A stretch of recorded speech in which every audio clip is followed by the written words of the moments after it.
বেরিয়ে যাও এখান থেকে। মা, তুমি আমাকে এইভাবে বলতে পারলে? রাস্তার কুকুরকে বিশ্বাস করব, কিন্তু কোনোদিন তোমায় করব না। তোর মায়ের কথা কিছু মনে করিস না, আসলে মনের মধ্যে অনেক কষ্ট, তো এতদিন সহ্য করে এসেছে।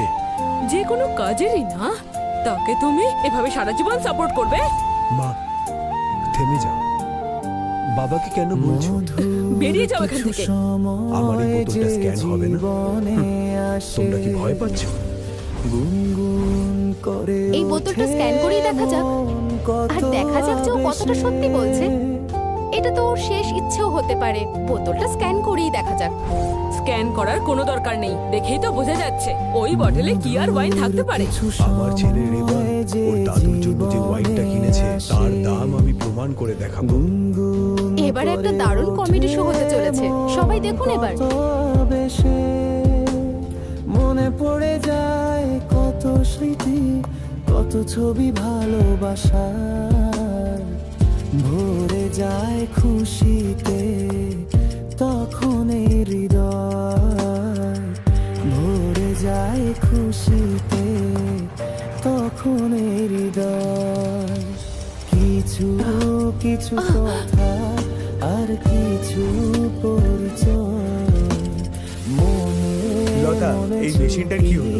চুপি তোলা দিয়ে আমি এখন বুঝতে পারছি, এই স্ক্যানারটা শুধুমাত্র 7টা সংখ্যাই দেখাতে পারে। আর 7 সংখ্যার বেশি হয়ে গেলে এটা নষ্ট হয়ে যায়। তার মানে এই ওয়াইনটার দাম 1 কোটি টাকারও বেশি বলে মনে হচ্ছে। সেই কারণেই এর ডেটা না নিতে পেরে মেশিনটা ক্র্যাশ করে গেছে। বাবা, আমি বলেছিলাম তো যে রেবান তোমাকে ভালো উপহার দেবে। জানি বাবা, তুই সবসময় ঠিক।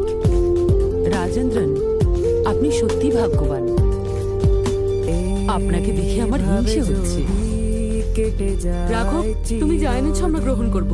আমার নাতি সত্যি একটা দামি উপহার পাঠিয়েছে। আমরা যে 1 কোটি টাকার ওয়াইন খেতে চলেছি সেটা আমার দেখতে ইচ্ছে করছে। এই ওয়াইনটা খুব সাবধানে রাখতে হবে। এই ওয়াইনটার দাম তো মনে হচ্ছে এই বাড়িটার থেকেও বেশি। না না, এরকম 10টা বাড়ির সমান। স্বপ্নেরই দিন যখন আসে, কই আমাকে দাও দেখি, দাও। জানের ছোঁয়া, ভরে যায় খুশিতে তখন এই হৃদয়, মাথা তো ঘুরে যাচ্ছে। 1 কোটি টাকার ওয়াইন হাতে ধরে আছি আমি। তখন কোনো ধনী ব্যক্তি এত দামি ওয়াইন আগে কখনো উপহার দেয়নি। কিছু কথা এখন তুমি এখানে সব থেকে